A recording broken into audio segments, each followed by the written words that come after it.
লাগে আৰু আপোনাক মই আচৰিত পাইছো আপুনি পষ্টমেলনৰ মুখপাত্ৰ আজি কলে যে কোনোবা প্ৰাইভেট অনুষ্ঠান এটাই পাতিছে আপুনি প্ৰাইভেট অনুষ্ঠানটোৰ মুখপাত্ৰ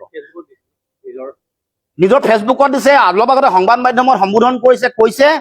যে এইটো হেনো তেওঁলোকে অনা নাই কোনোবা বেলেগ প্ৰাইভেট পাৰ্টিয়ে আনিছে কোনোবাই আনিছে আৰু সংগঠনৰ কোনোবা অৰ্গেনাইজিং কমিটি আছে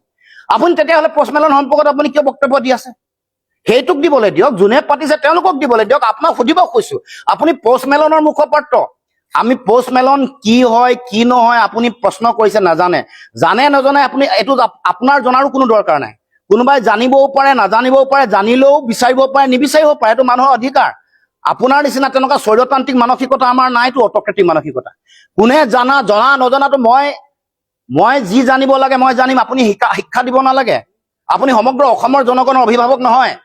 সেইকাৰণে ক'ব কৈছো আপুনি কাৰ আচলতে মুখপাত্ৰ জনাব লাগে আৰু এই যিটো কাৰ্যসূচী ক'লে কিমান পইচা আহিছে আৰু অসমৰ ৰাইজে আজি জানিব খুজিছে আপোনাৰ পৰা যে ইয়াক আয়োজন কোনে কৰিছে এইটো কওক বেলেগ কথালৈ নাযাব কোনে আয়োজন কৰিছে আৰু এই গোটেই কামটোত ৰাইজৰ মাজত চলি থকা চৰ্চা মতে ক'ব নোৱাৰে এইবাৰ আনুষ্ঠানিকভাৱে আপোনাৰ পত্নীৰ E7 বা কোনোবা এইবোৰ নাই কিন্তু অনানুষ্ঠানিকভাৱে আপোনাৰ পৰিয়ালৰ মানুহৰ কাৰোবাক সহায় কৰিবলৈ বা কলা ধন বগা কৰিবলৈ এনেকুৱা কাম কৰা হৈছে নেকি অসমৰ জনগণে জানিব খুজিছে উত্তৰ দিয়ক আমি জানিব খুজিছো আপুনি প্ৰশ্ন কৰিলে আপুনি খং খাই যায় খং খাবলৈ মানা কৰিছো আমি অসমৰ জনগণৰ হৈ মই জানিব খুজিছো যে উদ্যোক্তা কোন কলা ধন বগা কৰিবলৈ চেষ্টা কৰা হৈছে নেকি নে সাংস্কৃতিক সিন্ডিকেট চলাবলৈ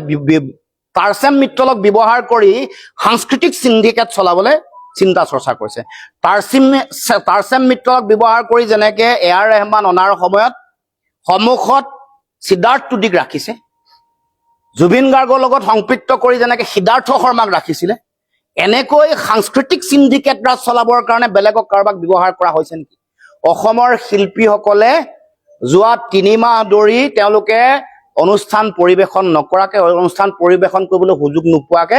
তেওঁলোকে সংগ্ৰামৰ মাজেৰে আছে মুখ্যমন্ত্ৰী ডাঙৰীয়া এইবোৰ কথাও জনাৰ দৰকাৰ লাগে আৰু আপোনাক মই আচৰিত পাইছো আপুনি পষ্টমেলনৰ মুখপাত্ৰ আজি কলে যে কোনোবা প্ৰাইভেট অনুষ্ঠান এটাই পাতিছে আপুনি প্ৰাইভেট অনুষ্ঠানটোৰ মুখপাত্ৰ নিজৰ ফেচবুকত দিছে অলপ আগতে সংবাদ মাধ্যমত সম্বোধন কৰিছে কৈছে যে এইটো হেনো তেওঁলোকে অনা নাই কোনোবা বেলেগ প্ৰাইভেট পাৰ্টিয়ে আনিছে কোনোবাই আনিছে আৰু সংগঠনৰ কোনোবা অৰ্গেনাইজিং কমিটি আছে আপুনি তেতিয়াহ'লে পষ্টমেলন সম্পৰ্কত আপুনি কিয় বক্তব্য দি আছে সেইটোক দিবলৈ দিয়ক যোনে পাতিছে তেওঁলোকক দিবলৈ দিয়ক আপোনাক সুধিব কৈছো আপুনি পষ্টমেলনৰ মুখপাত্ৰ আমি পষ্টমেলন কি হয় কি নহয় আপুনি প্ৰশ্ন কৰিছে নাজানে জানে নজনে আপুনি এইটো আপোনাৰ জনাৰো কোনো দৰকাৰ নাই কোনোবাই জানিবও পাৰে নাজানিবও পাৰে জানিলেও বিচাৰিব পাৰে নিবিচাৰিব পাৰে এইটো মানুহৰ অধিকাৰ আপোনাৰ নিচিনা তেনেকুৱা স্বৈৰতান্ত্ৰিক মানসিকতা আমাৰ নাইতো অট'ক্ৰেটিক মানসিকতা কোনে জনা নজনাটো মই যি জানিব লাগে মই জানিম আপুনি শিক্ষা দিব নালাগে আপুনি সমগ্ৰ অসমৰ জনগণৰ অভিভাৱক নহয় সেইকাৰণে ক'ব কৈছো আপুনি কাৰ আচলতে মুখপাত্ৰ জনাব লাগে আৰু এই যিটো কাৰ্যসূচী ক'লে কিমান পইচা আহিছে আৰু অসমৰ ৰাইজে আজি জানিব খুজিছে আপোনাৰ পৰা যে ইয়াক আয়োজন কোনে কৰিছে এইটো কওক বেলেগ কথালৈ নাযাব কোনে আয়োজন কৰিছে আৰু এই গোটেই কামটোত ৰাইজৰ মাজত চলি থকা চৰ্চা মতে ক'ব নোৱাৰে এইবাৰ আনুষ্ঠানিকভাৱে আপোনাৰ পত্নীৰ E7 বা কোনোবা এইবোৰ নাই কিন্তু অনানুষ্ঠানিকভাৱে আপোনাৰ পৰিয়ালৰ মানুহৰ কাৰোবাক সহায় কৰিবলৈ বা কলা ধন বগা কৰিবলৈ এনেকুৱা কাম কৰা হৈছে নেকি অসমৰ জনগণে জানিব খুজিছে উত্তৰ দিয়ক আমি জানিব খুজিছো আপুনি প্ৰশ্ন কৰিলে আপুনি খং খাই যায় খং খাবলৈ মানা কৰিছো আমি অসমৰ জনগণৰ হৈ মই জানিব খুজিছো যে উদ্যোক্তা কোন কলা ধন বগা কৰিবলৈ চেষ্টা কৰা হৈছে নেকি নে সাংস্কৃতিক সিন্ডিকেট চলাবলৈ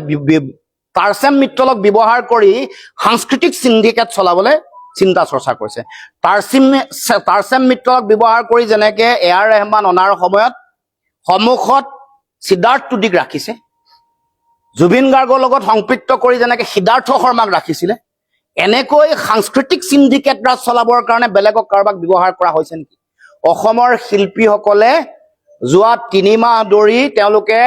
অনুষ্ঠান পৰিবেশন নকৰাকে অনুষ্ঠান পৰিবেশন কৰিবলৈ সুযোগ নোপোৱাকে তেওঁলোকে সংগ্ৰামৰ মাজেৰে আছে মুখ্যমন্ত্ৰী ডাঙৰীয়া এইবোৰ কথাও জনাৰ দৰকাৰ